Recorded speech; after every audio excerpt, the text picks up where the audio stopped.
Girlfriend আছে কার কার দেখি হাত তোলো। মাশাআল্লাহ, সাহস আছে ওদের, বুকের পাটা আছে। হাত নাও বেটা। এই গার্লফ্রেন্ড বয়ফ্রেন্ডের সাথে আমাদের কোনো সম্পর্ক, আমরা বিয়ে করব। কি করব? বিয়ে করব। চেয়ারম্যান সাহেব বিয়ে করাই দিন এগুলারে, আপনার দায়িত্বে দিয়ে গেলাম। এই গার্লফ্রেন্ড বয়ফ্রেন্ড এগুলো ইসলামের কালচার নয়। বিয়ের চেয়ে ভালো কাজ পৃথিবীতে হতে পারে। বিয়ে করতে গেলেই বাপে বলে আগে নিজের পায়ে দাঁড়া। তো এতদিন ও কার পায়ে দাঁড়াইছে? ছেলে মেয়েদেরকে সাহস দেন, ছেলেও পড়বে।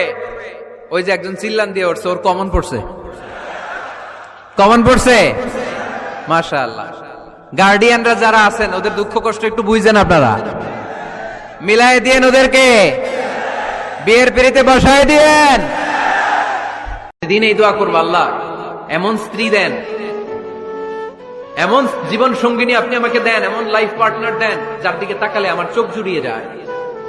এমন সন্তান আল্লাহ আপনি আমার ফ্যামিলিতে দেন যাদের দিকে তাকালে আমার চোখ দুইটা ঠান্ডা হয়ে যায়। নেককার সন্তান, নেককার স্ত্রী আল্লাহর কাছে দোয়া করে চেয়ে নিতে হয়।